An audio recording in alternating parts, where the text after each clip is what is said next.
Hello दोस्तों, daily Hindi practice set हमारे YouTube channel exam days पर आपको देखने को मिलता है। तो यहाँ पर जो सामान्य हिंदी का प्रैक्टिस सेट है फुल डिटेल सॉल्यूशन के साथ आता है प्रतिदिन सुबह 7 बजे। तो चलिए आज का सेशन स्टार्ट करते हैं। फर्स्ट क्वेश्चन है कि सही संधि विच्छेद वाला शब्द कौन सा है, किसका? तो अत्यधिक का। तो अत्यधिक को यदि हम तोड़ते हैं तो क्या बनता है? अति प्लस अधिक बनता है। क्या बनता है? अति प्लस अधिक। तो यहाँ पर केवल एक ऑप्शन है, ऑप्शन बी।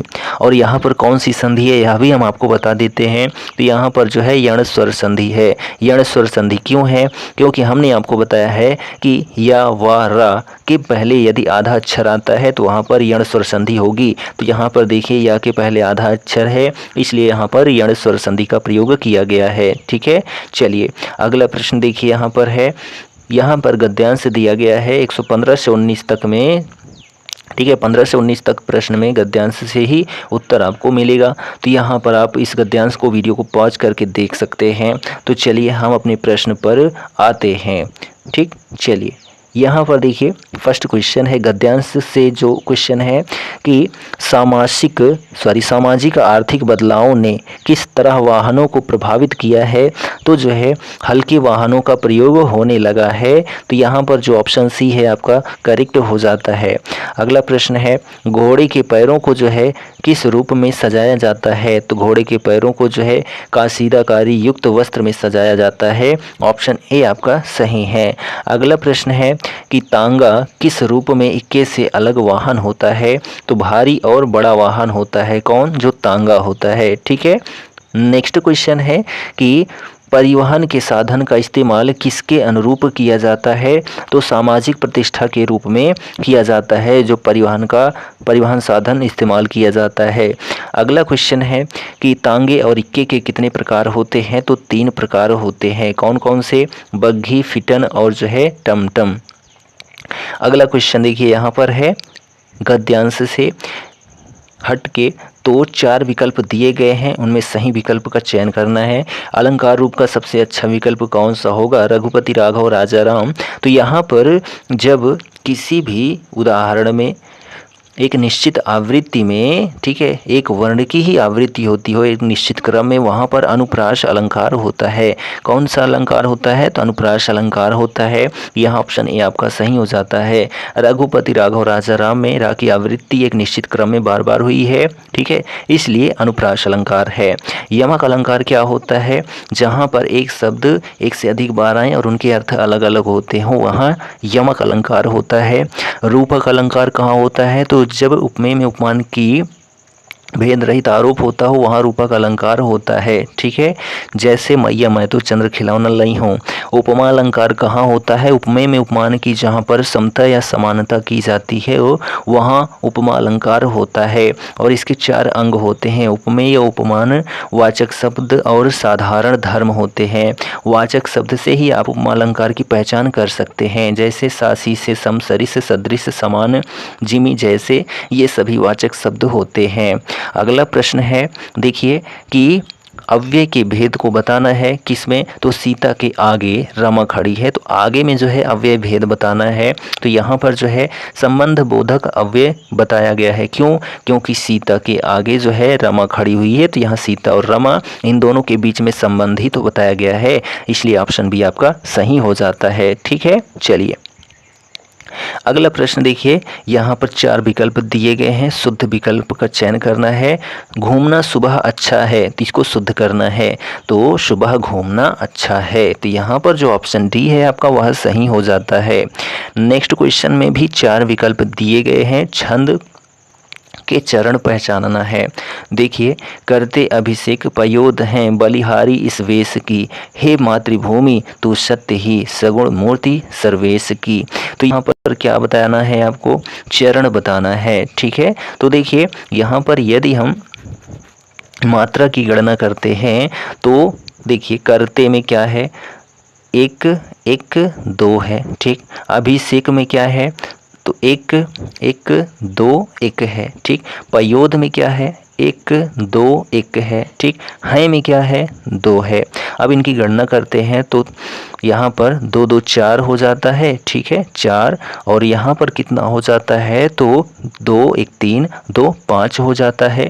और यहाँ पर कितना हो जाता है तो 2 2 4 हो जाता है और यहाँ पर 2 हो जाता है। तो टोटल कितना हो जाता है तो 5 4 9 4 13 और 13 2 15। तो यहाँ पर कितनी मात्राएं हो गई 15 मात्राएं हो गई। तो यहाँ पर आप देख सकते हैं पहले ही ऑप्शन में 15 लिखा गया है।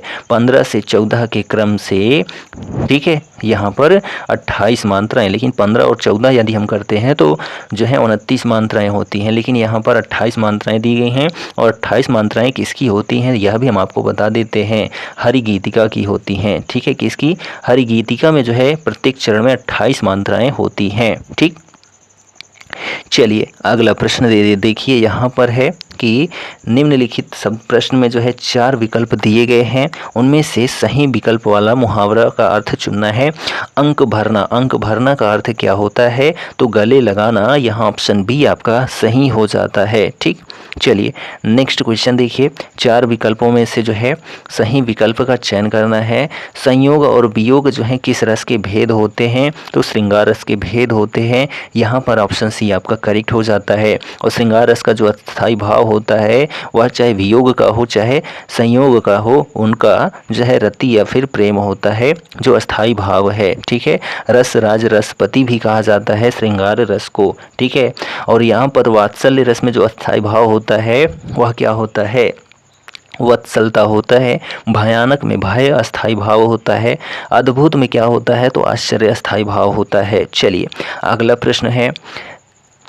4 विकल्प दिए गए हैं, इनमें आपको सही विकल्प का चयन करना है। क्या करना है? पिताजी पत्र पढ़ रहे हैं, कर्म वाच्य में बदलना है। तो यहाँ पर जो है पिताजी से पत्र पढ़ा जा रहा है, ठीक है, पिताजी के द्वारा पत्र पढ़ा जा रहा है, ऐसा भी हो सकता है। ऑप्शन सी आपका सही हो जाता है। अगला प्रश्न है, यहाँ पर कह रहा है कि योजक चिन्ह का सही उदाहरण कौन सा है। तो योजक चिन्ह का सही उदाहरण कौन सा है तो शिवाजी और शिवेश भाई बहन हैं, यहाँ पर योजक चिन्ह का प्रयोग किया गया है। इसमें जो है अल्प विराम का प्रयोग किया गया है, इसमें तो कोई चिन्ह ही नहीं है। और इसमें भी जो है हम रोहन ने कहा मुझे पढ़ाई करनी है, तो यहाँ पर जो है कोई चिन्ह प्रयोग हुआ ही नहीं है, ठीक। चलिए अगला प्रश्न देखिए, यहाँ पर है कि दिए गए शब्द में से जो है सही समास के विकल्प को चुनना है। सप्त सिंधु, सप्त सिंधु, सप्त का मतलब होता है 7, और जहाँ भी किसी समास के शब्द में संख्या दिख जाए वहाँ पर आपका कौन सा समास हो जाता है तो वहाँ पर आपका द्विगु समास हो जाता है। कौन सा समास? द्विगु समास हो जाता है, जहाँ भी संख्या आपको दिखाई दे, ठीक है। सप्त सिंधु यानी कि 7 नदियों का जो समूह होता है उसी को सप्त सिंधु कहते हैं। यहाँ पर द्विगु समास का प्रयोग किया गया है, ठीक। चलिए अगला प्रश्न देखिए। उपकार को मानने वाले के लिए एक शब्द क्या है? उपकार को मानने वाले को जो है कृतज्ञ कहते हैं। उपकार को जो नहीं मानता है उसको कृतघ्न कहते हैं, ठीक है। और जो परोपकार करता है उसको परोपकारी कहते हैं, ठीक है। और जो धर्म को मानता है या जानने वाला होता है उसको धर्मज्ञ कहते हैं, ठीक। चलिए नेक्स्ट क्वेश्चन देखिए। यहाँ पर अनेकार्थी शब्द का एक अर्थ कौन सा है? कनक, ठीक है। कनक का जो है अनेकार्थी शब्द क्या बनेगा तो कनक में सोना होता है, धतूरा होता है, तो यहाँ पर ऑप्शन ए ही सही हो जाता है, ठीक है। कनक का मतलब धतूरा, गेहूं, पलाश, ठीक है, सोना, ये सभी जो है कनक के अनेकार्थी शब्द होते हैं। अगला प्रश्न यहाँ पर देखिए, कारक की पहचान करनी है। किसमें? बोतल में दूध बचा है, बोतल में दूध बचा है, तो जो संबोधन कारक होता है हे अरे ओ होता है, ठीक। संबंध में का की के रा री रे नानी ने होता है। कर्म में कर्ता ने कर्म को होता है, लेकिन अधिकरण जो होता है में पर होता है। इसकी जो पहचान है में या फिर जो है पर है। तो यहाँ देखिए क्या है, बोतल में, तो यहाँ पर में आ गया ना, इसलिए यहाँ पर अधिकरण कारक का प्रयोग किया गया है। अगला प्रश्न है, यहाँ पर देखिए सही विकल्प 5 मिनट आना सामान्य भविष्यत काल में आपको यह बताना है। तो स्कूल बस 5 मिनट क्या हो जाएगा, में आएगी, स्कूल बस 5 मिनट में आएगी। यहाँ पर ऑप्शन बी आपका सही हो जाता है, सामान्य भविष्य काल में। नेक्स्ट क्वेश्चन देखिए, यहाँ पर संरचना के आधार पर उनके भेद बताना है। वाक्य की संरचना के आधार पर, रवि दीवार रंगने लगा है, रवि दीवार रंगने लगा है, तो नाम धातु क्रिया का प्रयोग किया गया है। ऑप्शन सी आपका सही है। जो क्रिया दो या दो से अधिक धातुओं के मेल से बनती है उसे संयुक्त क्रिया कहते हैं। ठीक, नेक्स्ट क्वेश्चन देखिए, यहाँ पर है स्त्रीलिंग शब्द का चयन करना है। हंस का स्त्रीलिंग रूप क्या हो जाएगा, तो हंसिनी होता है। यहाँ पर ऑप्शन ए ही आपका सही हो जाता है, हंस का हंसिनी होता है। यहाँ पर देखिए स्त्रीलिंग रूप वाला शब्द कौन सा है, कुम्हार का क्या हो जाएगा, तो कुम्हारिन होता है। यहाँ पर ऑप्शन बी आपका सही है। ठीक है, पुलिस भर्ती बोर्ड द्वारा इस प्रश्न को निरस्त माना गया है, पता नहीं क्यों, लेकिन कुम्हार का जो है कुम्हारिन होता है, यह सही है। अगला प्रश्न है कि बहुवचन रूप वाला विकल्प चुनना है, किसका, तो चुटियाँ का। चुटियाँ का जो बहुवचन होगा चुटियाँ, ठीक है, ये चंद्र बिंदु लगा दिया जाएगा, आपका बहुवचन बन जाएगा। ठीक है, अगला प्रश्न देखिए, जैसे डिबिया का डिबियाँ होता है। वर्ण विच्छेद करना है। वर्ण विच्छेद वही होता है जिसको में व्यंजन को अलग, स्वर को अलग कर दिया जाता हो, उसी को वर्ण विच्छेद कहते हैं। जैसे आपने PGKG 1-2 में पढ़ा होगा, वहाँ पर वर्ण विच्छेद करके बताया जाता है, तो वही वर्ण विच्छेद है।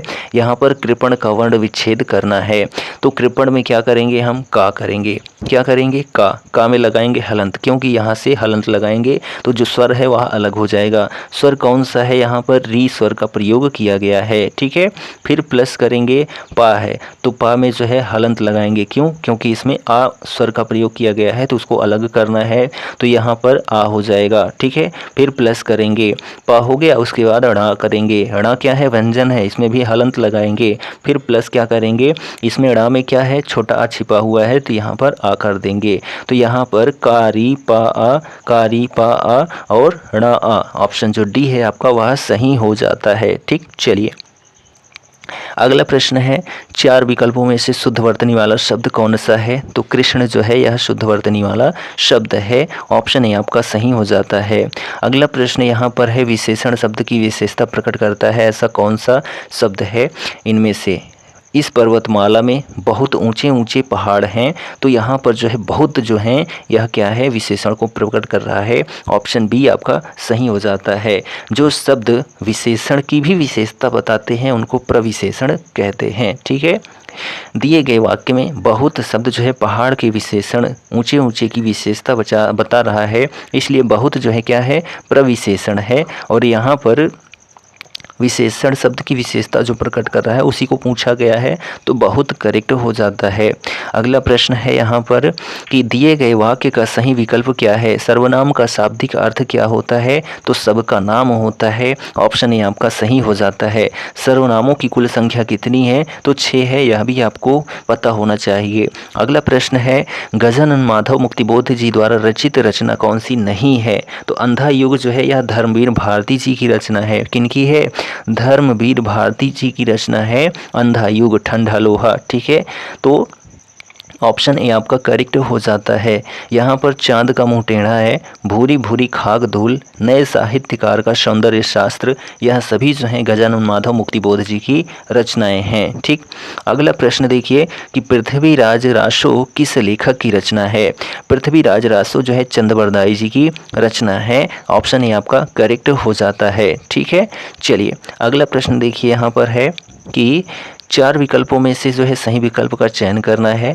सत्यार्थ प्रकाश उपन्यास के लेखक का नाम क्या है। सत्यार्थ प्रकाश उपन्यास किसकी है, तो दयानंद सरस्वती की रचना है सत्यार्थ प्रकाश। ऑप्शन ए आपका करेक्ट हो जाता है। और इसको भी जो है यूपी बोर्ड भर्ती द्वारा इसको निरस्त माना गया है, पता नहीं क्यों।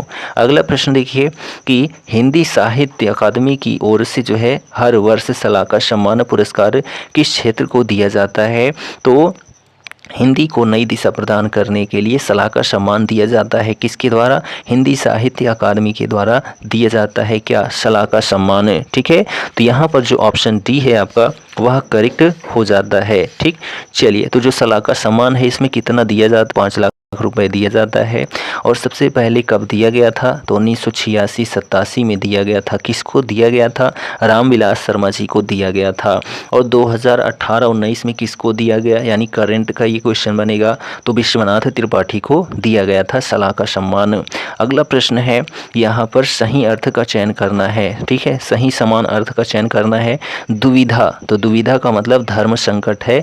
यहाँ पर ऑप्शन ही आपका सही हो जाता है। अगला प्रश्न देखिए, यहाँ पर है कि सही समान अर्थ वाला शब्द कौन सा है, किसका? तो पत्थर का। तो पत्थर यानी कि पाषाण होता है। ऑप्शन ये आपका सही है। यहाँ पर देखिए उपसर्ग से बना शब्द नहीं है, कौन सा?